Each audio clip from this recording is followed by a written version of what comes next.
Orang yang pro Megawati itu begitu mendewakan Soekarno, seakan-akan Indonesia itu dimulai dari Bung Karno, sampai ada paham Soekarnoisme bahwa Indonesia itu seakan-akan dimulai dari Soekarno. Memang deklarator kemerdekaan Indonesia itu Soekarno, tapi umat Islam atau partai-partai Islam itu tidak kecil hati, karena embrio yang bernama Indonesia itu dari tahun 1908, sebelum ada partai nasionalis yang berani melawan kolonialisme Belanda, adalah partai-partai Islam. Sehingga kebangkitan Indonesia dimulai 1908, karena saat itu yang pertama mencetus ide melawan Belanda adalah kiai-kiai Islam, yaitu saat itu bikin serikat dagang Islam, terus lama-lama menjadi serikat Islam, terus lama-lama menjadi partai Islam. Dimulai dari angkatannya Hos Cokroaminoto, jenis Haji Umar Said sinten Cokroaminoto, terus disingkat jenis Hos Cokroaminoto. Jadi tidak bisa Indonesia itu meninggalkan partai Islam, karena dulu pertama pendiri era kepartaian niku malah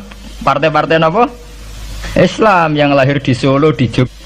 Bahkan sebelum ada negara yang bernama Indonesia, itu ada negara yang bernama Demak Bintoro, ada Demak Ngayogja napa Karto. Itu semua negeri napa?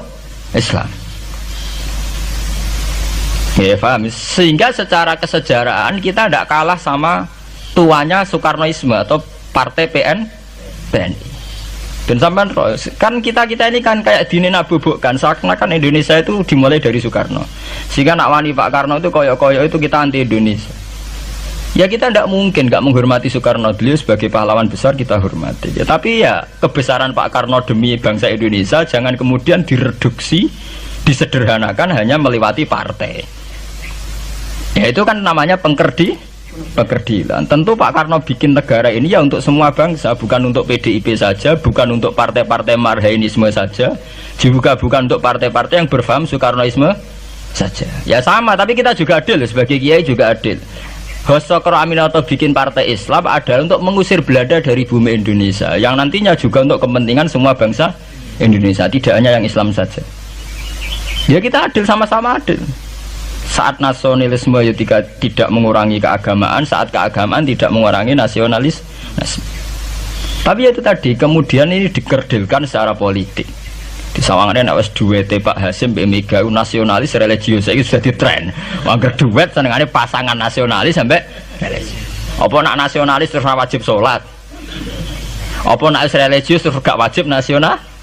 Sebetulnya itu kan apa kena orang Indonesia itu wajib sholat hanya karena atas nama nasionalisme.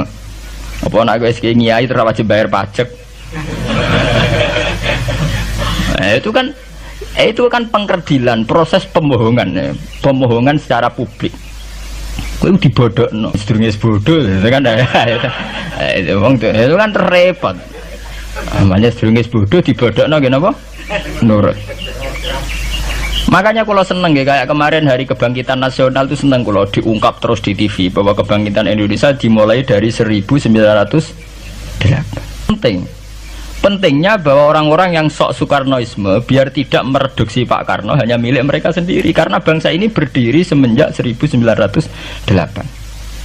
Dimulai dari gerakan Budi Utomo sampai Hos Cokroaminoto sampai macam-macam ya, serikat-serikat Islam. Tapi ini terungkap bisa usai tukaran. Jadi sebetulnya Presiden Gus Dur jadi Presiden Yasa karena Basim Asari berjuang sebelum tahun 45. Megawati Yasa ya karena beliau berjuang lewat bapaknya, ya sama semuanya sah. Pak SBY juga sah karena keluarga militer. Apa meneh dekne mantune Sarwaedi sing ra roh sapa? Perjuangane mertuane. Gak iso adol bapak ya adol mertuane. Pokoknya sing dikena didol pokoknya. Tapi artinya sama, kita secara sejarah itu sama. Kita sebagai santri juga tidak kalah sejarah. Karena berdirinya nasional sudah lewat para kiai itu takokno sejarawan manapun kayak profesor siapa di UI, siapa saja profesor sejarah bilang bahwa awal kebangkitan Indonesia itu dari partai-partai Islam. Bahkan versi orang nasionalis sekalipun tuh bilang karena Islam adalah satu agama yang paling sensitif terhadap penjajahan, karena Islam melahirkan satu faham jihad bahwa ketika ada kolonial Belanda, wong Islam terinspirasi harus jihad, sehingga lahir partai-partai Islam. Dulu yang dilawan itu perdagangan. Ini kalau cerita sejarah, santri-santri sadar. Jadi santri salaf dengan model sekarang sing ra roh duit, ra roh dagang itu sebetulnya mengkhianati pendiri santri.